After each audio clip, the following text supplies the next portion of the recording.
A quem nos assiste, sejam bem-vindos. Esta aqui é mais uma realização da Associação dos Antigos Alunos da Faculdade de Medicina da Universidade de São Paulo. Temos feito aqui inúmeras entrevistas, né?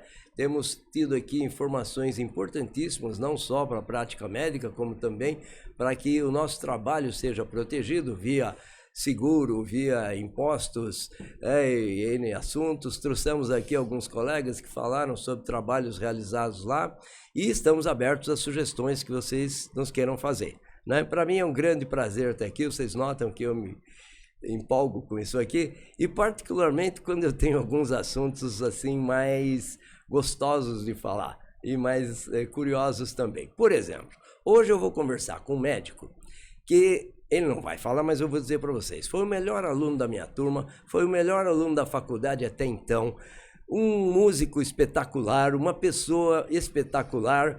Isso eu posso falar, ele não vai dizer, mas eu estou dizendo para vocês que é fato, aconteceu mesmo.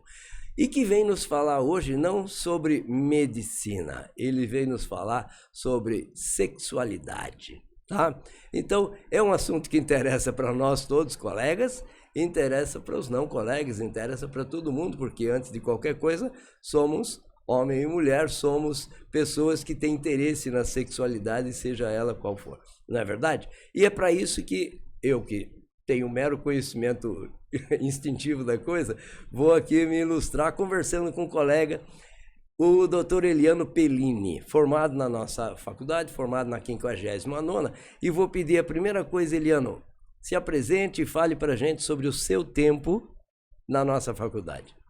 Bom, Rangel, é um prazer estar com você, fico feliz de, como colega de turma e formado na USP há 48 anos agora, daqui a uns meses. Tanto tempo. A gente teve momentos muito brilhantes e gostosos e você me convida hoje para falar de um assunto, como você disse, maravilhoso, que é a sexualidade. Na verdade, eu me formei ginecologista depois de anos de residente, fui para o ABC e também naquela ocasião me especializei na área da sexualidade humana.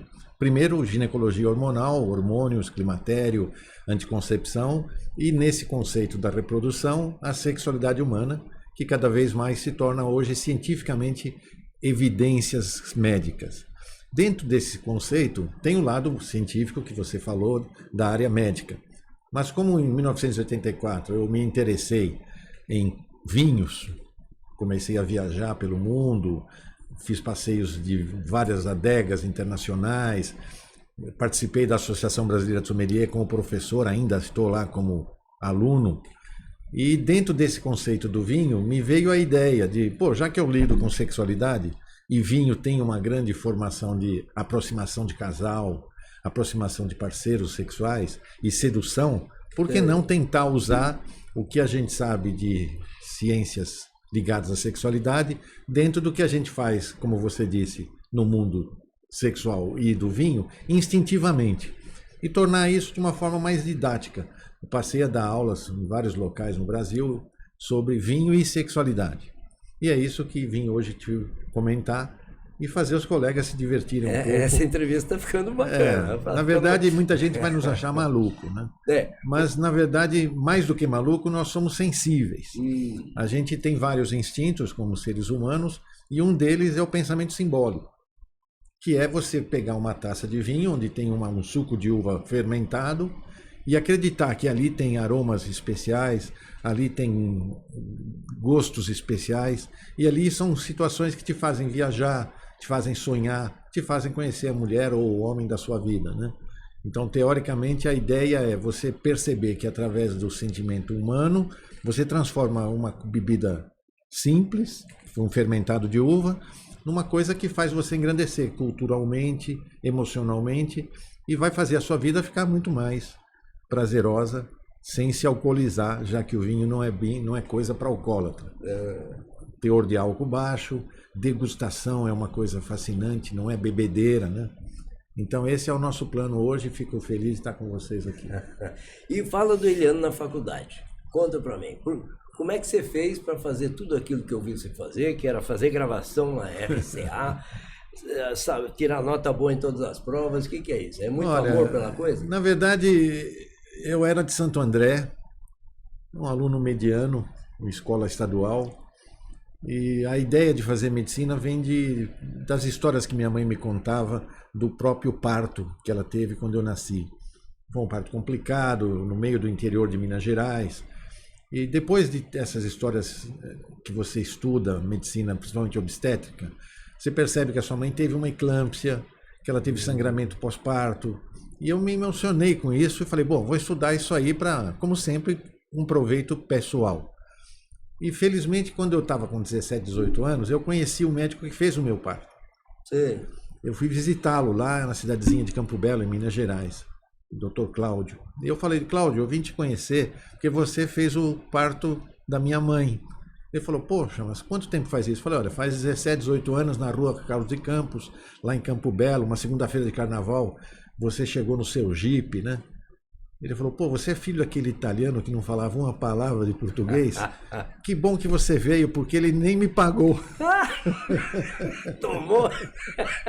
Eu falei, pô, Cláudio, tudo bem, acertamos agora sem juros, sem inflação. E eu entendi que ser obstetra trazia essas recordações. Como é que um médico vai lembrar de um paciente 17 anos depois? Eu falei, deve ser uma especialidade bacana, porque provavelmente você vai lidar com vida, com nascimento, vai lidar muito pouco com morte ou perda, né? E aí me interessei, fui fazer cursinho. Naquela época eu tocava numa banda, que gravava na RCA Victor, fazia discos, e eu ganhava dinheiro tocando sábado e domingo nos bailes. E vou fazer cursinho. Quando eu entrei no cursinho, lógico, a coisa complicou, e aí, por sorte, dedicação, um pouco de tudo, aprimoramento cultural, eu entrei na USP com você. E vou te confessar, eu não sabia nem onde era a faculdade. A primeira vez que eu fui lá me inscrever para fazer a inscrição, eu não sabia o que era a casa de Arnaldo. Fiquei fascinado, né? E não há a menor dúvida de quem passa naquela Avenida Doutor Arnaldo e vê a faculdade, ainda hoje, é uma emoção absurda. Eu falei, pô, conquistei alguma coisa que eu não esperava. E aí resolvi me dedicar. Larguei a banda, larguei a namorada, e aí vou fazer medicina. Primeiro, segundo ano, achei aquilo muito legal, muito bacana. Terceiro ano, quarto ano. Só que aí, de repente, você entra no hospital, no quinto, começa a ver sangue, aquela coisa. Eu falei, acho que isso não é para mim. E aí voltei a tocar. Voltei a participar do Festival Abertura na Globo. Só que aí percebi que, para você ser músico, naquela ocasião, você tinha que fazer gravações intensivas, ganhava pouco. Quase dedicação exclusiva. E os produtores queriam que você compusesse uma música para amanhã, não tinha mais aquela coisa da inspiração. E, ao mesmo tempo, na USP, com os colegas e com os professores, você percebe que a inspiração vem do trabalho intensivo também. E aí resolvi largar tudo que eu fazia de banda e me dediquei, quinto, sexto ano, dentro da faculdade, um lapso ali de quase 6 meses que eu não fiz absolutamente nada na escola, quase larguei, né? Meu pai quase me estrangulou, né? E aí me dediquei e gostei da especialidade. Fiz o R1, fiz R2, fiz preceptoria, fiz assistente, e quando o professor Goff foi para Santo André, eu já morava lá, ele me convidou, você não quer ser assistente comigo lá? E estou lá desde 1984. Agora, retomando aquela coisa que você falou, que você começou a relacionar e até usar, né, a ideia do vinho, da produção, do engarrafamento, da degustação, porque às vezes quando a gente fala em vinho, tem a impressão que vai ter mais uma entrevista de enochato, né, que vai ficar falando pra gente de coisas de vinho que ninguém vai lembrar depois e também, né? Mas você pegou um viés aí muito interessante. Então fala sobre essa relação. Foi muito interessante porque não se fala no mundo do vinho desse conceito da sexualidade. Todo mundo sabe que vai seduzir alguém, vai se tornar mais interessante, vai conversar mais, se tiver conhecimento sobre vinho. Porque vinho não é só bebida. Ele é cultura, ele é viagem, ele é encantamento, é mágica. Teoricamente, você transformar uma uva específica num produto que você vai degustar com amigos e teoricamente raro, porque hoje, se você olhar alguns vinhos custam 15, 20 mil dólares uma garrafa? O que tem nesse vinho que faz esse custo? É a qualidade? Às vezes é só o encantamento, a mágica que ele tem por ser tão raro e porque hoje o poder é sensual. Não tenha dúvida que quanto mais poder tem uma mulher ou tem um homem, mais sedutor ele vai ser. O poder encanta, o poder que seduz. É meio atávico esse negócio. E é né? evidente que trás, né? não é só dinheiro. Então, quando você às vezes vai mostrar um vinho caríssimo, o seu valor sexual aumenta. Mas quando você mostra com um vinho simples, que ele também tem prazer, satisfação, degustação, você transforma aquele encontro numa coisa única. Tanto que quando você fala assim, qual é o melhor vinho que você tomou na vida? É o próximo, com a pessoa amada que você talvez encontre agora, ou o vinho que você seduziu a sua mulher 47 anos atrás, quando você a encontrou pela primeira vez. No meu caso, eu comecei a estudar vinho, né? Então viajei para a França, viajei para a Itália, fiz percursos de bicicleta várias vezes. Foi um momento muito rico da minha vida, logo após a formatura. Eu comecei a viajar, nós nos formamos em 76, eu casei em 79, em 80 eu já comecei a usar viagens com vinho. Minha mulher dirigindo o carro, encontrando hotéis para a gente ficar, e eu fazendo o percurso entre uma cidade e outra, de um vinhedo e outro, de vinho. Ela era piloto e você piloto de prova de vinho. Ela não gostava da bicicleta, gostava do vinho. E aí foi muito encantador esse encontro, não só pela parceria amorosa, mas pela parceria cultural. E eu percebi isso quando eu comecei a dar aula na ABS. Os professores de educação de vinho e degustação eram muito chatos, muito sintéticos, muito técnicos. E aí eu comecei a criar essa aula chamada Vinho e Sexualidade, que encantou a plateia, tanto que a minha aula era disputada muito, porque tinha umas sacanagens, umas diversões, e a gente, se der tempo, a gente faz aqui, ensina como abre o vinho de uma forma sedutora, e tenha por trás esse lado meio sacana que todo mundo tem na sexualidade feminina e masculina. Né? Então foi uma experiência muito útil, engrandeceu a minha cultura, não só como médico da USP, mas como profissional da área de degustação. Hoje ainda dou aula na ABS, né? Teoricamente é uma Qual coisa a primeira que eu gosto grande muito. Relação que você vê, então, nesse vinho e a sexualidade? Qual é a coisa mais notória? Primeiro que, na verdade, como a gente pode ver, o Emile Penot, um dos grandes professores intelectualizados de vinho, falecido há pouco tempo, ele tem livros fascinantes que ele fala da degustação de vinho de uma forma sedutora. Ele simplifica a coisa. Degustar vinhos, basta você usar os seus 5 órgãos dos sentidos e aprender com eles. Você está degustando quando faz isso. Então, o que você tem que fazer, assim como no sexo? Usar os seus 5 órgãos dos sentidos de uma forma simples, mas que te traga prazer. E aí você usa a visão, usa o olfato, usa o tato, usa o paladar, e o quinto sentimento fundamental é você se apaixonar. É você se envolver mesmo. Se envolver com aquilo, ou com o vinho. Com a coisa. E o vinho tem um objetivo interessante. Ele faz você viajar. Então, por exemplo, se você toma um vinho da região francesa, de Bordeaux, e puder estudar e ler sobre ele, você viaja para lá. Se você tiver a chance, então, de completar essa viagem indo no lugar, vendo como o produtor funciona, como as uvas são cultivadas, como é feita a expressão do suco, você se encanta, né? E, teoricamente, trazer isso para um público que estava acostumado só a beber, você transforma um bebedor de vinho numa pessoa culta, inteligente e, teoricamente, mais sensível, mais sexualmente interessante. Né? Eu já ouvi me dizer o seguinte: Rangel, o melhor vinho é aquele que você gosta. Sim. E eu acho que encaixa um pouco, muito até nisso que você está falando. Companheira ou companheiro é aquele que você gosta para sempre. Não é? A vantagem do vinho é que, teoricamente, você não vai fixar num determinado vinho e dizer eu gosto dele para sempre. Acabou, e é esse forever. A vantagem é que no vinho permite você aprender, viajar, trocar de uva, trocar de... E gostar de mais de um, né?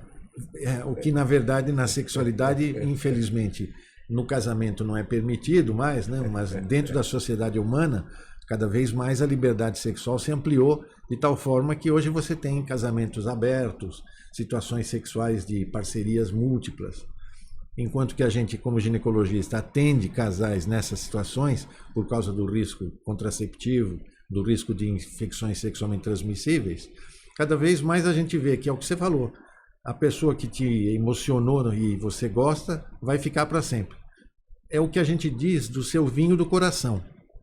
Sei. Então existem vinhos, por exemplo, que você tomou na sua vida, não porque ele é caro, porque ele é chique, porque ele é elegante, mas porque marcou um determinado momento. Então hoje eu sei que o que marca o momento não é o vinho que você toma, mas o vinho que você toma é marcado pelo momento. Então, por exemplo, o meu vinho do coração é um vinho chamado Saint-Emilion. Ele lembra uma situação especial que eu e minha parceira tivemos lá em Saint-Emilion, na França. Então ele é um vinho que, por exemplo, hoje não dá mais para comprar, mas dá para você sonhar com ele. E, na verdade, o que você disse é real. Não é o vinho que eu gosto, mas é o vinho que me emocionou e está no meu coração. Hoje eu experimento vinhos do mundo todo, mas se por acaso eu pudesse, eu ficaria de novo encantado por esse vinho. Agora, como professor, eu vou pedir para você ser didático aqui, porque eu sou leigo e como muitos. Me traça um paralelo, então, por exemplo, entre os órgãos do sentido e o que você valoriza quando olha para o vinho. Então vamos lá. Então, a visão, primeira coisa, quando você vai comprar um determinado vinho, você tem o formato da garrafa, né? Então, por exemplo, posso mostrar aqui para você, né? Tá na câmera. Essa garrafa, por exemplo, é uma garrafa de vinhos extremamente elegantes. Chama-se garrafa bordalesa, porque ela abriga vinhos que são originários de Bordeaux. Então, todo vinho que usa Cabernet Sauvignon, usa Cabernet Franc, usa vinhos mais potentes, mais taninos, mais masculinos, são engarrafados nesse tipo de garrafa, que é uma garrafa masculina, tá vendo? Ela tem ombro estreito e corpo másculo. É diferente, por exemplo, quando você vai para outra região, inclusive da França, chamada Borgonha. A Borgonha usa garrafas femininas, tá vendo? Se você comparar, você vê que essa não tem ombro, ela é mais corpulenta, tem mais quadril. Assemelha mais, realmente. Dá para ver que é mais mulher feminina, mais do mulher. Que esse que é mais aquele macho. Parece um soldadinho, esse aqui parece uma Aqui dama. vai uvas mais femininas, tipo Pinot Noir, Chardonnay. Então, uvas mais delicadas, que fazem vinhos mais suaves, menos tanínicos, com menos teor alcoólico. Teoricamente, é lógico que hoje as feministas vão odiar isso que eu estou falando, porque elas querem se igualar ao lado masculino. Que pena, né? É uma pena, porque na sedução você precisa ter esse conceito. Isso é feminino, isso é masculino, não é uma coisa única. É lógico que hoje você tem 19 variedades sexuais diferentes de comportamento. Já estamos em 19. Aquela sigla bordejando 20. Dos LBGT, hoje tem 18 siglas. E tem um maisinho para abertura de outras possibilidades. A gente que estuda isso hoje está em 18. Então, o mais já é o 19. Então, quando eu falo garrafa feminina e garrafa masculina, eu estou simplificando, porque cada um vê o que quer. Você está poetizando a coisa. Teoricamente também, se você for para champanhe, por exemplo, esse é um dos ícones de champanhe, né? Sim. É uma Dom Perignon. É o Frei que descobriu o processo de fermentação na garrafa, fazendo os espumantes. Famosíssima essa garrafa, caríssima hoje em dia, mas muito elegante. Você vê que pelo fato de ter gás aqui dentro, a garrafa tem que ser mais forte, com um gargalo mais estreito, porque a rolha é aquela de cogumelo que vai explodir na hora que você tira, e o fundo tem que ser mais profundo, isso chama-se contraforte, porque diferente das garrafas normais, onde não tem pressão, o fundo é plano. Tem um pouco porque você vai colocar a rolha, então ela não pode explodir, né? Entendo. Mas a champanhe, além de ser... Esse fundo, então, ele estrutura a garrafa para suportar a pressão. Porque você vai colocar uma rolha aqui. Na hora que você põe a rolha, se o fundo for chato, ela explode. Ele explode. Então você tem que ter um contraforte aqui que suporta essa pressão. Entendo. Em vinhos normais, não espumantes, tem uns 2 centímetros. Mas em Eu vinhos... pensava que era só para o garçom botar o dedo. Não, né? isso é uma coisa que você pode perceber só em locais grosseiros. Entendo. Porque, como eu estou dizendo, isso aqui, por exemplo, é uma fêmea, uma mulher. Eu tenho que tratar com respeito. Veja que isso é uma garrafa, é um ser feminino. Ela tem a cápsula, que é feminino, e tem a rolha, que é feminino. Então, você tem que tratar com certa delicadeza. E quanto mais madura, a mulher um pouco mais experiente, mais poderosa, mais velha de experiência sexual, você não pode ser grosseiro a ponto de colocar o dedo direto. Você está entendendo? No Brasil é comum você ver o garçom entrar com uma garrafa assim. Isso não é elegante e nós, como professores, tentamos diminuir esse efeito. A garrafa tem que ser servida sempre com a mão espalmada, de forma que quem está adquirindo aquele vinho tem que mostrar o rótulo, tem que ver o rótulo. E, teoricamente, na hora que você vai servir, você vai esconder o rótulo da pessoa que está do seu lado. Porque você vai servir de uma forma lentamente que a pessoa que está ao seu lado vai perceber o vinho que você escolheu para ela. Se você escolher um vinho caríssimo, ela vai dizer, pô, estou valendo bem. Se você escolhe um vinho simples e ela conhece, ela vai dizer, pô, o cara não está dando valor ao meu encontro. Né? É lógico que tudo isso é feito com sedução. Uns subliminares. Subliminares, né? Então hoje a gente, por exemplo, você pode aprender o quê?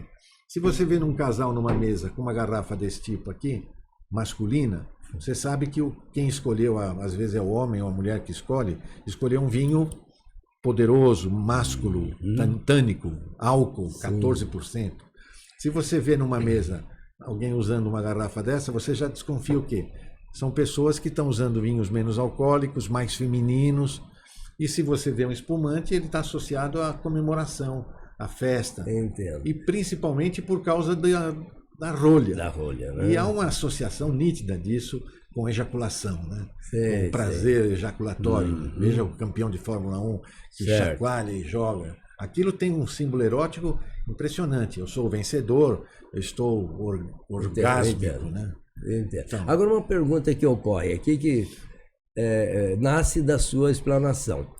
A garrafa foi feita pensando no vinho que agrada mais a mulher e no vinho que agrada mais ao homem, ou foi outra razão que fez esse desenho de garrafa? A garrafa, técnica originalmente é uma garrafa desenhada para viajar, porque os vinhos no passado viajavam em tonéis, em ânforas, e a conservação era péssima. No momento em que você começa, isso surge na França, quando os ingleses começam a comprar vinhos franceses durante a guerra França e Inglaterra. Os vinhos eram comprados em Bordeaux e eram levados para a Inglaterra, para Londres, Liverpool. E aí não queria-se tonéis que o vinho estragava na viagem. Aí tiveram que bolar a ideia de fazer garrafas menores, com 750 ml, com um componente que protegia o vinho e permitia ele envelhecer bem, sem entrada de ar, que é a garrafa. A origem é inglesa. Aquela coisa de colocar a rolha sob pressão, depois por parafina... Então, isso surgiu dos monges espanhóis que transportavam vinhos dentro das suas ânforazinhas de mão. Eles cobriam o vinho com rolhas que pegavam no campo, no corticeiro. O corticeiro. E aí os franceses, ingleses perceberam que aquilo protegia o vinho, passaram a usar rolhas, principalmente hoje feitas em Portugal e na Península Ibérica, como Marrocos também, do lado africano. A rolha, hoje uma rolha de qualidade, maciça, compacta, custa 4 ou 5 dólares. Hoje, se você vê rolhas mais simples, que são aglomerados de cortiça, você já desconfia que o vinho foi feito para durar muito pouco. E a grande tendência hoje, meio ejaculadora precoce, vamos dizer assim, é aquelas rolhas que são de scruple. De muito em vinho australiano, sul-africano. Começou na Austrália, mas hoje você tem na França, você tem aqui no Brasil. O objetivo é ser mais rápido. Não tem aquela coisa de abrir, preliminar. Você já pega e já desenrola e já bebe logo e vamos resolver. Esse é um conceito moderno Porque não se vai proteger esse vinho longos anos. Mas então a garrafa não foi desenhada pensando na mulher, pensando Não, mas surgiu pensando depois. na Por exemplo, quando você tem um produtor na Borgonha que tem Pinot Noir e sabe que o vinho dele é mais delicado e sabe que o vinho dele vai ser consumido por pessoas do nível mais feminino, ele desenhou a garrafa baseado num conceito feminino. Por exemplo, essa garrafa foi desenhada por uma marquesa da região de Volnay. Tanto que você sabe que se diz que as taças de champanhe no passado, que eram aquelas taças planas, foram desenhadas pelo tamanho do seio da nossa rainha francesa, né? E isso é falso. A garrafa foi feita desse tipo porque também tem o marketing. Eu vou fazer essa garrafa para mundo feminino e vou fazer essa garrafa para mundo masculino. Então, vinhos poderosos másculos têm esse formato mais fálico. Entendo. Não duvide que quem bolou isso aqui está pensando numa estrutura peniana, potente, ereta, tipo Priapus. Resistente, etc. E quem está pensando nessa garrafa aqui está pensando num vinho o quê? Mais feminino, mais genital, mais sensual. Né? Isso surge depois de 1940, 1950, quando as garrafas passam a ser vendidas no mundo todo. Se você perceber, isso ainda acontece hoje. Por exemplo, esse vinho aqui é um vinho chileno, né? Sim. Esse também é chileno. Fazendo uma culpa. Mas esse vinho, por exemplo, que é um ícone francês, que é o Chateau Mouton Rothschild, um dos mais caros do mundo, famosíssimo porque cada rótulo tem um desenho de um grande pintor, ele é a garrafa de Bordeaux clássica. Se você perceber, os vinhos chilenos e argentinos, eles têm um ombro mais alto, tá vendo?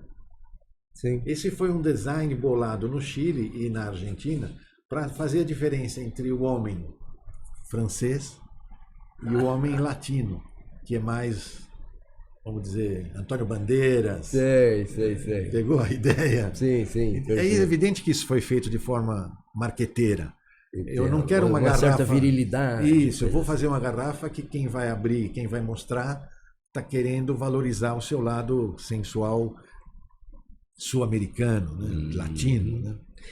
Essa seria uma das explorações visuais do vinho. O vinho em si, a cor, transparência, mais então, roupida, você entra aí no rubiços, universo daquilo que se chama degustação dirigida. Tá. Então você tem, por exemplo, a necessidade de usar uma taça específica, né?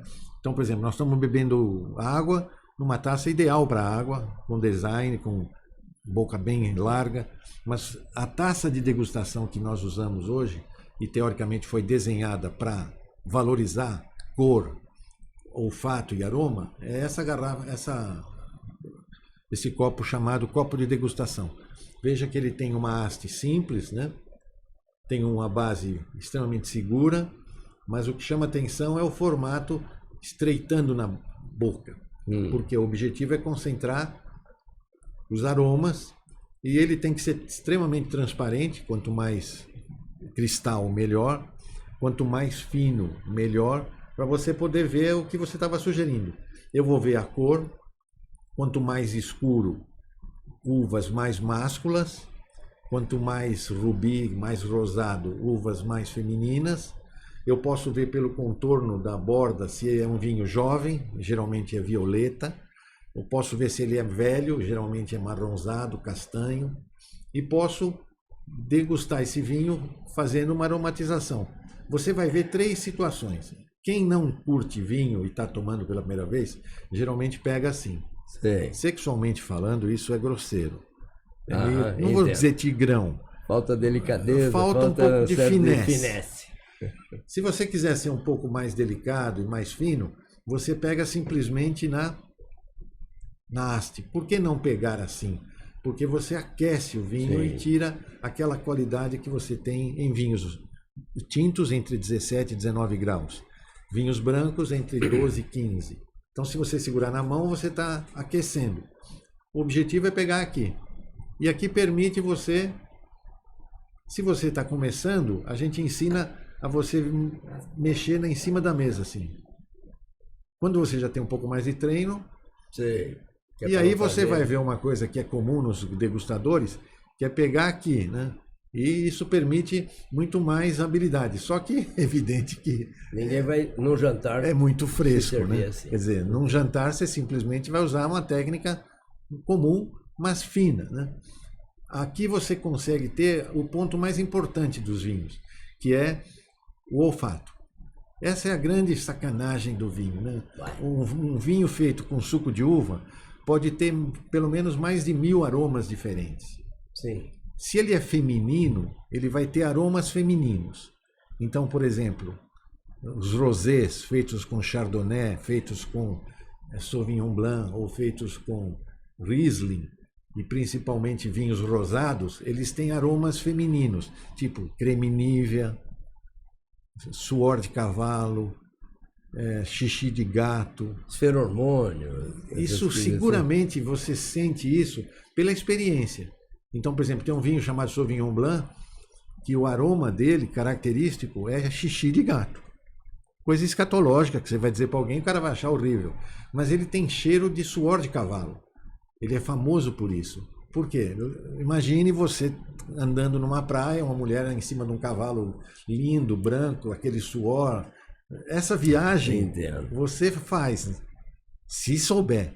Porque senão você toma e pronto. Alguns vinhos, por exemplo, têm aromas masculinos, como, por exemplo, o vinho mais caro do mundo, chama-se Haut-Brion, tem cheiro de esterco de cavalo. Isso para nós pode ser uma coisa ridícula, mas é evidente dessa forma, sem dúvida, que na época do passado, as grandes estrebarias dos grandes reis, esse aroma de cavalos de raça tinha um aroma erótico, pela poder, pela riqueza dessas pessoas. E esse vinho tem essa característica, ele cheira ainda esterco, não de vaca, que seria ridículo, mas cheira esterco de cavalo. Famoso por isso, custa caríssimo. Até por porque isso. O cavalo, particularmente, ele urina e defeca no mesmo local. Quer dizer, e a urina e o suor são grandes vetores de atração sexual. De atração sexual. Não duvide que muito provavelmente a pessoa que você se encantou tem um aroma de pele, um aroma genital que inesquecível. Você vai às vezes você não percebe, mas está apaixonado por aquilo. Né? Você nunca mais vai esquecer o aroma de determinada namorada que você teve, parceira que você teve no passado. Ela pode ter sumido da sua vida, mas às vezes você lembra, ela usava perfume tal. O vinho, 70% do que você curte do vinho, do prazer dele, vem do olfato. Do olfato. Por isso que essa crise que nós tivemos com Covid, essa coisa da poluição que nós estamos agora, está broxando todo mundo, né? Porque você já não cheira mais como cheirava antes. E a falta de prazer, de dinheiro, torna as coisas muito mais simples, né? Você não presta mais atenção na cor, não presta mais atenção no aroma e, por último, no paladar. Mas antes de você falar do paladar, eu assisti um filme chamado O Perfumista. Sim, fascinante. Onde ele vai buscar justamente esse aroma na pele, não é isso? Então, ele é um filme que começa de uma forma erótica. Exato. Eu não vou dar spoiler, mas termina de uma forma extremamente violenta. Porque, teoricamente, ele, de nascença, ele tem habilidade de conhecer certos perfumes. Nasceu uma banca de peixe. De aqueles perfumes que fazem as pessoas se aproximar, mas perfumes que fazem ele se tornar violento também. Isso é verdadeiro, né? Por exemplo, se você não se adapta ao cheiro de uma pessoa, não tem como você se aproximar dela. E como às vezes tem determinados perfumes, você aprendeu a usar, por exemplo, Issey Miyake, ou Chanel 5, ou Chance. Tem determinadas mulheres que usam determinado perfume para sempre, é o perfume dela, e ela sabe que aquilo vai marcar o parceiro para sempre. Tanto que quando foi lançado o Chanel 5, você sabe como é que ele fez sucesso, né? O Chanel 5 foi feito e dado de presente para Marilyn Monroe. Sim. E a revista que fez a Playboy da época perguntou para ela: Marilyn, o que você usa para dormir à noite? Ela fala: 5 gotas de Chanel número 5. Vendeu o mundo. E até hoje é um dos vinhos, um dos uma geração inteira mais eróticos que tem. Né? Perfeito. E a memória olfativa é absoluta. Das maiores. Principalmente a nossa herança de infância. Isso. Então, por exemplo, eu nasci numa fazenda de café lá em Campo Belo. O meu tio tinha uma beneficiadora de café.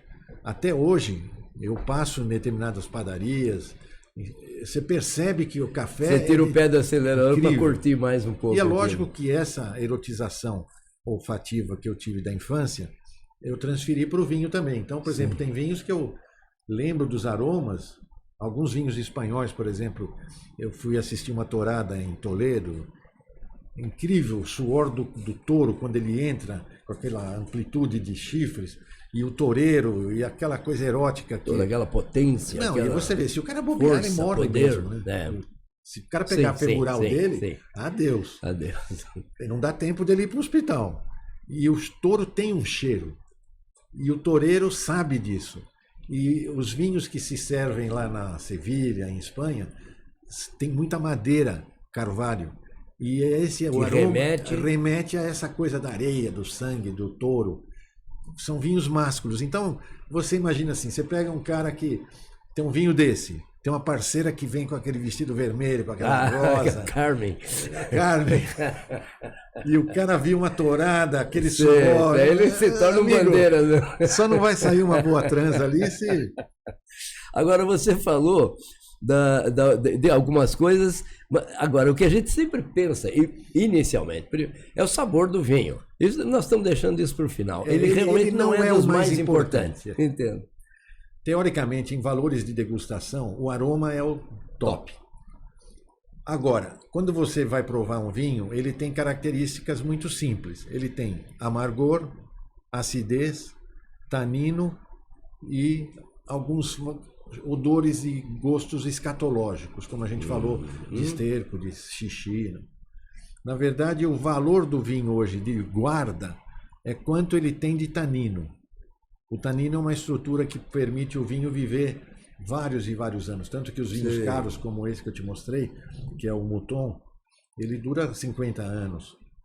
Se você tiver chance de mandar para o produtor, ele troca a rolha para você e dura mais 50 anos. Então são vinhos caríssimos, por causa dessa guarda. Então a rolha é especial, a cápsula é especial, a garrafa e principalmente o tanino e o álcool. Então quando você toma o vinho, a primeira coisa que você percebe é se ele é amargo ou se ele é doce. Os doces têm açúcar residual da uva, os amargos, teoricamente, toda a uva foi espremida, todo o açúcar se transformou em álcool e você tem vinhos chamados secos. Sim. Que é o top do mundo hoje, são vinhos secos. Os vinhos doces, teoricamente, são mais femininos, mas menos valiosos. Por exemplo, vinhos rosés, vinhos espumantes simples, como Prosecco, Riesling, né? Sim. Agora, o tanino você sente porque ele pega na boca, como se fosse uma banana verde. O tanino tem duas características. Quando jovem, ele amarra. E quando mais velho, mais amadurecido, ele é suave. Faz você ficar com aquela boca com lembrança. Sim. Você tomou o vinho, 2 horas depois você tem esse retrogosto ainda. E os vinhos modernos são menos alcoólicos. Sim. Porque no passado era porrada, né? Você tomava um vinho de 14%, 15% e deitava. Hoje, como os vinhos são mais sociais, para negócios, no jantar, você não vai embebedar o cara que vai assinar o cheque da compra do carro. Então, a menos que você esteja mal intencionado. Na verdade, os vinhos hoje variam 13%, que é um defeito dos nossos vinhos chilenos e argentinos. As uvas são tão poderosas, Malbec, Cabernet Sauvignon, feitas aqui na América do Sul, que você não consegue fazer vinhos tão menos alcoólicos. É tudo 14, 15. E é um defeito para grandes degustadores. Os franceses são extremamente delicados. Eles fazem vinhos na faixa de 13, 13,5. Então, tanino, álcool, doçura e amargor fazem essa mistura. São as mensagens masculinas e femininas. Então, vamos lá, vamos montar um cenário. Dependendo do interesse que o promotor tenha, ele vai usar, então, garrafas mais você femininas, está sugerindo o seguinte, cores mais femininas. Se ele quer transportar uma outra imagem... Eu tenho uma namorada ou tenho um namorado e quero impressionar. Vamos voltar para a sexualidade. Nós vamos jantar. É evidente que você arma isso. Você vai pedir a carta de vinhos. Eu não armava, eu vou armar agora. Você pega a carta de vinhos. Geralmente as cartas de vinho para as mulheres não têm preço. Sempre foi assim. Agora não, porque a coisa virou homens e Às mulheres vezes até com o são mesmo elas valor. que pagam, né? Mas no passado, as cartas de vinho que serviam-se para as mulheres não tinham preço. E para o homem, sim, para ele poder avaliar até onde a carteira vai. Contemporizar a coisa. Teoricamente, se você pretende impressionar uma mulher que está começando a tomar vinho, você vai começar pelos vinhos mais delicados, vinhos rosés, vinhos que você pode tomar mais gelados. Ou então você vai usar vinhos de sobremesa, vinhos doces. Colheita tardia. Colheita tardia. Sei. Uvas tipo Marsala, doces. Depois, conforme essa pessoa vai ganhando poder sexual e poder afetivo e poder uma econômico, certa intimidade até, né? Você Porque já ela pode ir, vir a se alcoolizar. você pode ir para esses vinhos eróticos, né? Sauvignon Blanc, Chardonnay com madeira. E aí você chega nos vinhos poderosos e tânicos, que é Cabernet Sauvignon, Cabernet Franc. Ou então você já vai para o tiro direto, que é Cabernet Franc, Pinot Noir, misturado às vezes hoje com Pinot Verdot. Mas aqui no Brasil a gente toma muito vinho português, que tem tempranilho, que tem trincadeira, o famoso vinho do Porto, que tem 20% de álcool. Então, se você quiser fazer a sua parceira ou parceiro entrar no jogo, você pode começar com um vinho simples, no jantar pedir uma coisa mais tânica, mais máscula, mais alcoólica e concluir com um vinho doce, com uma sobremesa, que, por exemplo, um vinho do Porto, que vai fazer a coisa ficar num nível alcoólico onde os pecados são aí já perdoados. cai a censura. Muito bem. Agora, então vamos para um ritual. Vamos Ok? lá. Eu sei que eu estou te pondo em frio, mas vamos para o ritual. Como seria correto eu apresentar um vinho, eu servir um vinho, eu abrir uma garrafa? Então, como seria teoricamente, vamos dizer que você fez uma escolha, né? Tá. Então, já escolhi uma determinada alimentação, isso é fundamental, né? Você vai escolher o vinho de acordo com a comida. Sim. Então, por exemplo, vamos dizer que você escolheu uma carne, um cordeiro, uma carne italiana, por exemplo, Um sabor mais forte. eu vou escolher um vinho mais... Que Se eu não estou com a desapareça. minha carteira regulada, eu vou em vinhos que aqui no Brasil estão na faixa... Vinho abaixo de R$60 é muito pouco provável que você faça alguma coisa de surpresa. Mas vinhos na faixa de R$100, R$150 hoje já são extremamente interessantes. Você está falando R$60 na adega, não no restaurante, né? Estou falando na adega. Na adega. Restaurante porque no restaurante os 60 já é 100. Já é 300. Isso No nosso país é muito grave, né? Você cobra um serviço muito caro e você não é estimulado no restaurante a consumir. Hoje, muitos restaurantes aqui no São Paulo, no Rio de Janeiro, na Bahia, permitem você levar o seu vinho. Mas cobra rolha. Só que eu sugiro você telefonar antes no restaurante e dizer, olha, eu pretendo levar um vinho que é do meu coração, chama tal, quanto você vai me cobrar de rolha? Ele não pode te cobrar pelo tipo de vinho, nem pela qualidade do vinho. Mas pelo serviço que ele presta. Isso. O ideal é ele cobrar o preço do vinho mais barato que ele tem no restaurante. Por quê? Ele está cobrando... Seria a perda da oportunidade. Não, você está pagando o copo, está pagando o trabalho do garçom, que seria o mesmo se você escolhesse um vinho simples. Exato, seria o mínimo que ele poderia ganhar com aquela... Isso é elegante. Alguns restaurantes hoje em São Paulo, eles têm interesse de que o sommelier deles aprenda também. Então, se você levar um vinho... E dissertar sobre ele. Ou se você sugerir, olha, você pode provar para mim, ele provavelmente vai abrir mão da rolha, porque você está ensinando o sommelier dele a degustar um vinho que teoricamente ele não degustaria. Entendo. Na verdade, o ideal hoje é o sommelier abrir para você. O sommelier é um indivíduo que estudou para isso, sabe as técnicas e simplifica para aquele homem ou aquela mulher que não sabe abrir garrafa ou tem medo, porque é um risco, né?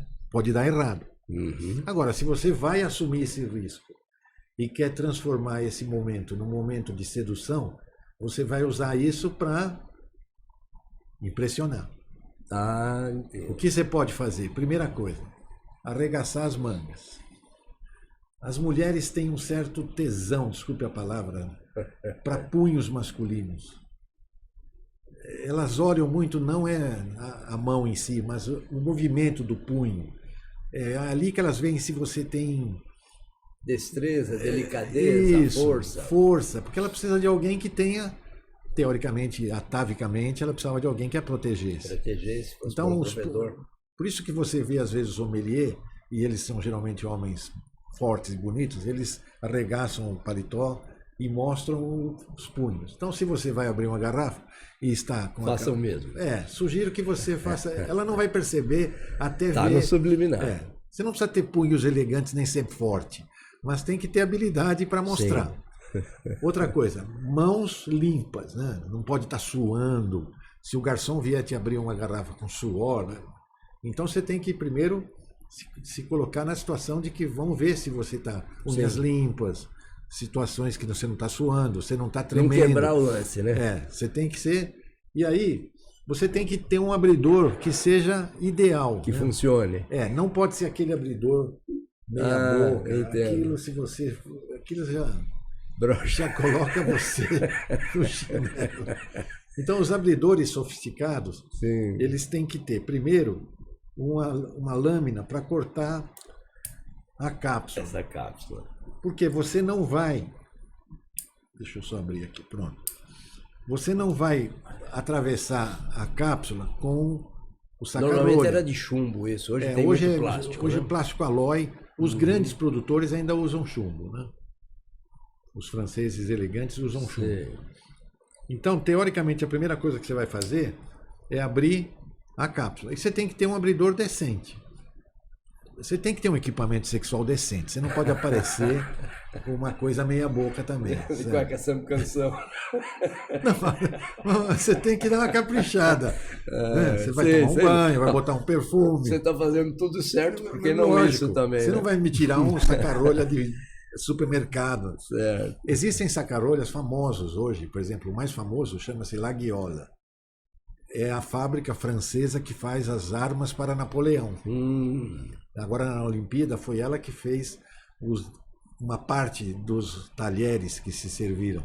E é uma fábrica francesa, famosíssima, que se você tiver um Laguiole, você mostra o seu Laguiole. Se você tiver que ganhou de um determinado produtor, você omite. O importante é que ele tenha a cápsula para abrir, ele seja de 2 estágios. Porque você não pode fazer muito movimento também e facilita abrir. Então tem que ter 2 estágios. Desculpa. Mas vamos lá, continuemos. E você tem que ter um abridor que é desse tipo, que é um rabinho de porco, tá vendo? Ele não pode ser parafuso, porque senão na hora que você puxa, esgarça a rolha. Então esses 3 fatores permitem você fazer as coisas com certo detalhe, né? Então vamos lá, primeira coisa que eu vou tentar fazer, mostrar meu punho, né? Lógico. Vou abrir a cápsula. Na verdade, o ideal é você tentar tirar a cápsula inteira, sabe? Sem rasgá-la, né? Que seria mais ou menos isso. E teoricamente essa cápsula, você deixa determinado local em cima de um guardanapo na mesa, porque tem pessoas que colecionam isso. Então o sommelier sabe disso. Ele põe um guardanapo, tira a cápsula e coloca. Aí depois você, teoricamente, dá uma olhada na rolha para ver se tem algum cristal, se tem mofo. Porque se tiver mofo, não tem problema. Mas se tiver vinho manchando aqui, ou se tiver vinho no rótulo, é sinal de que entrou ar e vazou. Esse vinho provavelmente vai ser devolvido. Depois que você expôs a rolha, aí sim você vai usar o saca-rolha.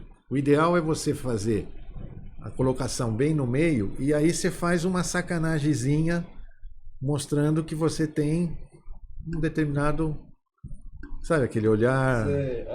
Você percebe que aqui você está sugerindo uma certa penetração, tá certo? E, na verdade, quanto mais você faz... Você vai até o fundo, tá vendo? Não pode colocar só uma partezinha, tem que ir até o... E o que... Veja que ficou bem ereto, né? Tá vendo? Firme, né? Aí depois você coloca o primeiro estágio e delicadamente você vai puxar até aqui. A pessoa que está aí está doida para beber. Você vai devagar. Sim. Aumentando a vontade. Aumentando o interesse. Vai para o segundo estágio. E aí você simplesmente tira com certo cuidado e tem que fazer uma respiração. Ouviu esse barulhinho? Ouvi, Isso é sedutor, não é? Isso é elegante. Não pode também ser grosso, colocar no meio da perna, puxar, né? E depois, Sim. teoricamente, você vai fazer o quê? Tira a rolha, guarda o seu objeto de predileção. Sim. O sommelier é obrigado a te dar a rolha para você cheirar. Se você, por exemplo, está numa sedução, o ideal é você cheirar rapidamente, né? E entregar para a parceira também, para ela também sentir. Começar a curtir a coisa. O que você vai ver aqui? Se tem, primeiro, não pode ter cheiro de uva. Cheiro de uva em vinho é sinal que o vinho não saiu da uva. O ideal é que ele tenha aroma de vinho e, principalmente, uma coisa importante, não pode ter cheiro de rolha apodrecida. É um defeito que as rolhas têm, chamado bouchonnet. É um fungo chamado Armillaria medea que cresce na rolha e estraga o vinho. Se você tiver experiência e perceber que essa rolha está bouchonnet, esse vinho tem que ser devolvido. Num restaurante de qualidade, ele devolve por um vinho no mesmo preço. Essa rolha vai ser colocada no guardanapo do lado. Você vê que se a rolha é compacta, é sinal que o vinho é de boa qualidade. Se a rolha é aglomerada, você já desconfia que o vinho é um vinho mais simples. Você já conhece o vinho que você pediu e sabe da experiência, né? Agora, quando eu vou servir, eu estou usando uma taça chamada taça de degustação. O ideal, quando o sommelier serve, é ele te mostrar o rótulo que você escolheu e o ano. E ele te serve naturalmente. Sim. Agora, se você vai servir para sua parceira, o ideal é você esconder o rótulo e servir dessa forma. Ela não sabe que vinho você está servindo, mas lentamente você vai virando até ela perceber o que é. Tem um segredo, tem uma sei, sacanagemzinha uma apresentação de ela suave. Perceber, por exemplo, se ela conhece o vinho também, ela sabe o preço que ela vale, entre aspas. Entendo. Tem uma maldadezinha dessa. Olha, eu estou te comprando um vinho que... Olha o quanto você é importante. Isso. Para mim, não é? Então, por exemplo, o ideal para os homens é você servir sempre mostrando o rótulo. Que ele tem a curiosidade. E aí fechar. E para as mulheres, ou teoricamente, quem comprou e pagou o vinho. Hoje é assim. Quem pagou o vinho merece ver o rótulo. Quem está sendo convidado... Sim, que também é uma tática feminina, né? Que é ir mostrando, desembrulhando aos poucos, né? Você não pode furar a rolha de uma vez, você tem que deixar a rolha com calma, cheirar. É tudo... A mulher se despindo se torna mais. Agora, se você conversar com pessoas normais, você vai achar tudo isso uma bobagem. Mas se você... Se é para seduzir, vamos fazer. Né? O que você serve inicialmente é uma dose pequena, geralmente um dedo, para você poder fornecer ao degustador, e ele vai... O que ele vai fazer? Ele vai baixar o copo 45 graus e vai ver a cor, né? Vamos deixar com você, já que eu sou o convidado, né? Se você baixa o copo 45 graus, você vê um halo em volta, tá vendo? Sim. Que cor que ele tem. Se ele é jovem, ele é mais roxo. Você vê que nós estamos abrindo um vinho chileno 2022. É jovem. Você vê que ainda está roxo em volta, tá vendo? Sim. Se ele envelhecer, ele vai caminhar para o castanho. Outra coisa que está na moda hoje são esses vinhos escuros, tá vendo? A luz não passa através deles, você não vê nada. Sim. São chamados vinhos negros. Isso é moderno. Hoje a tendência mundial é ir para esses vinhos aí. São o quê? Masculinos, duros, tanino. A uva chama Syrah. O Chile está se tornando um grande produtor de Syrah, que é uma uva francesa do Vale do Rhône, mas hoje no Brasil está começando aqui perto de Santo Antônio do Pinhal, perto de Mojimirim, Vale da Cantareira. O Brasil vai ser um grande produtor de vinhos desse tipo. Estão começando a ficar caros, então ainda vale a pena você ir atrás, porque é uma surpresa. Vinhos escuros. Então, vinho jovem, escuro, você já viu que é uma uva potente, se você for ler, você vai ver um Syrah, e aí você vai sentir o aroma. Vamos lá. Geralmente o aroma desses vinhos nossos brasileiros, os chilenos, são aromas de frutas. Frutas vermelhas. Cereja, cassis. E por último, você vai sentir quanto tem de madeira. A madeira americana, onde os carvalhos americanos são protegidos para a colocação do vinho, tem cheiro de coco, cocada. E o francês? O francês é baunilha. Então a experiência te mostra, bom, eu sei que é chileno, sei que é carvalho americano. Agora, se eu for tomar um chileno desse tipo aqui, que é o melhor chileno que nós temos no Brasil hoje, no mundo, que é o Almaviva, sim, esse vinho é um vinho chileno feito por franceses lá em Santiago. Esse aqui é madeira francesa. Aí tem baunilha, eu sei, já vou atrás disso, né? Sim. Esse que nós estamos tomando é madeira americana. Deve ter cheiro de cocada madura. Depois você já viu se tem fruta, já viu se tem madeira, e aí você vai sentir no paladar se ele tem o que a gente está procurando. Tenta colocar na boca, você vai ver o quê? Primeira coisa que te chama atenção. Veja se ele vai amarrar ou não. Se tem os tais taninos. Taninos, né? Você percebe que ele dá uma... E olha, sim, que já está 2 anos na garrafa, né? Mas ele ainda... amarra um pouco. Por isso que você escolhe esses vinhos para comer carnes com óleo, com gordura. Porque a gordura vai se neutralizar ao mesmo tempo que o tanino, vai tornar a sua saliva muito mais digestível, né? Tá? Agora, tudo isso, teoricamente, você já falou. O vinho que você gosta, o vinho do seu coração, pode ter o que quiser. Você vai gostar dele. Agora, também não pode ser radical apontar, é muito forte, é muito alcoólico, não vou tomar, não gostei. Não, tudo na vida tem que ter treino e paciência. Né? E também a finalidade, quer dizer, naquele momento você quer um mais especial, forte, naquele momento. Não, por exemplo, você não vai tomar esses vinhos em casa diariamente. Lá em casa a gente bebe vinho toda noite. Sim. Se eu descuidar, minha mulher bebe a garrafa toda, né? É que eu corro atrás dela para beber metade. Mas é vinho simples, vinho de custo 60, 70 reais. A gente compra direto do importador. Sim. Nessa faixa de preço você tem vinhos elegantes, chilenos, portugueses. Hoje os portugueses são os de maior relação custo-benefício no Brasil. Argentinos de boa qualidade. Só que o mercado brasileiro é muito inflacionado pelo gosto do poder. Então, por exemplo, vinhos X argentinos, preço caríssimo. E agora estão sendo falsificados.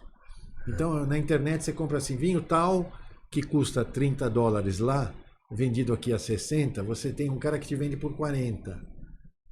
Mas ele falsificou, entendeu? Tanto que se você olhar o número de vinhos argentinos que se vendem no Brasil, a produção argentina não daria conta, né? Agora, existe uma emergência de rótulos nacionais, não é isso? Excelentes. Excelentes. Ou você salientaria algum? O Brasil começou muito bem com espumantes. Então, por exemplo, Vale dos Vinhedos, a região de Pinto Bandeira, faz o melhor espumante do Brasil, Cave Geise. Vale a pena visitá-lo se você for para Porto Alegre, for para o sul. Ele é um profissional chileno que trabalha no Brasil, tem as melhores espumantes feitos aqui. Todo mundo está indo atrás dele, né? Chandon, os produtores clássicos brasileiros estão indo do jeito que ele faz.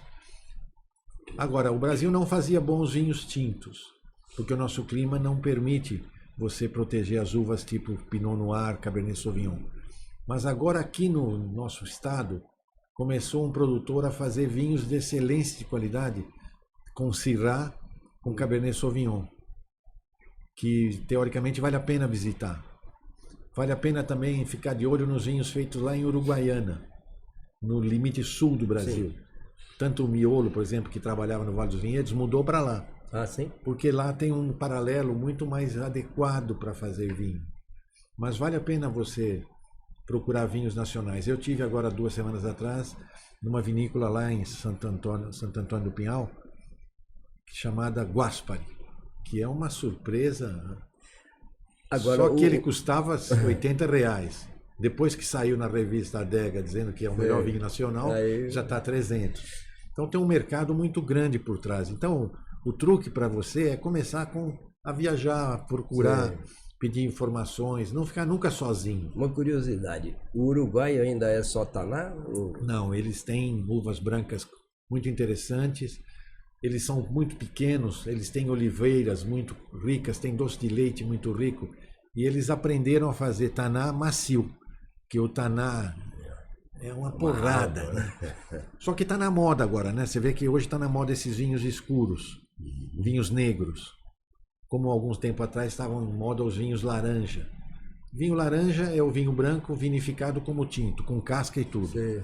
Os vinhos negros são vinificados em locais onde você mantém a casca muito tempo. O Taná serve para isso. Agora, tem produtores que eles são elegantes, fazem vinhos para maciez e qualidade, pouco álcool, e tem Tanás porrada. Né? Então, se eu estiver errado, me corrija. Mas a gente está acostumado a usar a música relacionada à sensualidade e à sexualidade.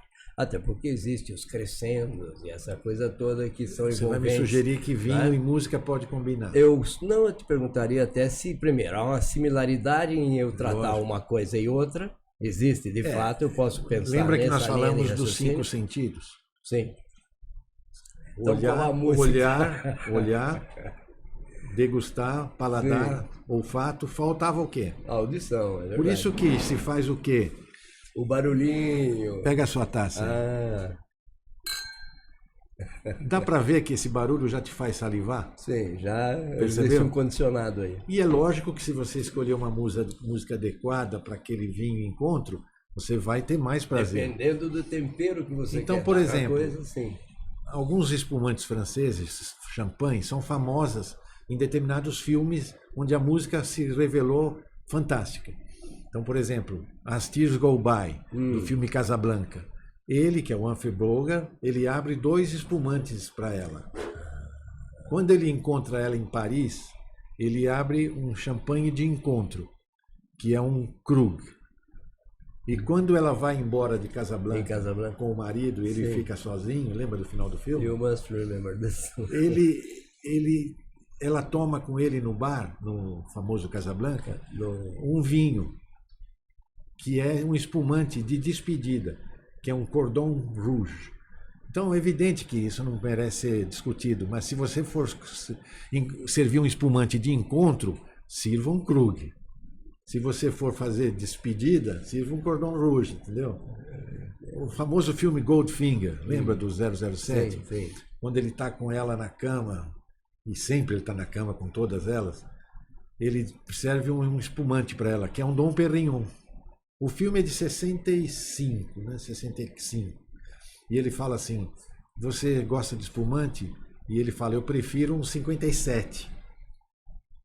Tem ali uma sacanagem. E tem a música cantada pela americana linda, eu não me lembro o nome dela agora, que é Goldfinger, a música. Né? Falando isso, nós vamos fazer 50 anos de formado, hein, amigo? Não sei, você vai, eu não preciso ver. 50 anos de formado, vamos fazer uma festa chamada Golden Years, para variar, fazer duas, se tivermos então. vivos lá. Mas tem músicas que marcam muitos vinhos, né? Tem cinema, filme que marcam vinhos. Vale a pena para quem curte isso aí ir atrás. Hoje você joga na internet, músicas e vinhos, aparece todas. Interessante. Cinema e vinho, todas. E existe uma intencionalidade, então, por trás daquilo que é tão subliminar. É sua memória, né? Você vai ouvir a música, vai lembrar do vinho. Você vai tomar tal vinho, vai lembrar da música e vai lembrar da companhia que você estava naquele dia, né? E lembrando que não beba muito também, que senão não adianta nada isso aí tudo. Você anestesia. E muita coisa que você vê hoje no Brasil. Exagero, o cara toma um uísque e depois toma vinho. Não funciona. Porque o álcool do uísque, ele inibe as papilas. Então, se você vai tomar vinho, beba vinho. E água. E água. Água, sim. Hoje, principalmente no nosso país, água. Maravilha. Todo dia. Eliano, bom, eu não vou falar, vai. É encantador, né? É muito gostoso conversar isso tudo. Um senhor professor, né? Ginecologista, obstetra, e veio aqui para falar para a gente sobre sexualidade, que tem a ver com aquilo, mas por via do vinho, né? E foi muito a ver a coisa, realmente sintonizou muito bem. E nós até encontramos aí outras similaridades. E nos né? reencontramos, isso que é bom. Maravilhoso. Você vê que... Talvez, não sei, vamos ver na sequência da coisa aí, você volte aqui para dar sequência nisso, talvez a aula número 2, né? Possivelmente para falar para a gente de ginecobstetrícia, porque o seu portfólio é muito grande. Vamos falar né? sobre terapia hormonal pós-menopausa. Com auxílio do vinho. Com auxílio do vinho, porque na verdade muitas das ondas de calor que essas senhoras têm pioram quando elas tomam vinho. Sim. Impressionante. Eu gosto de beber vinho porque esquenta meu pé. Não, mas para as senhoras que estão na menopausa, a gente recomenda, não tome café, Sim. não Senão tome vai dar cúrcuma, mais, não tome pimenta, não tome vinho, porque... Agora, quando você resolver a onda de calor dela com terapia hormonal, minha aí senhora... pode. Aí pode. Agora minha vai. senhora tome vinho para valer. Maravilha, eu te agradeço muito por ter vindo muito aqui. feliz. Eu não sei se a gente se alongou, se a gente não, mas eu ficaria depois a conversando equipe muito. corta aí, põe só o que ou quer. edita e faz 3 capítulos, né? Eu quero agradecer a todos vocês que tiveram a paciência e o encantamento de nos acompanhar até agora, né? Conversar com o Dr. Eliano Pellini é uma satisfação e sempre será.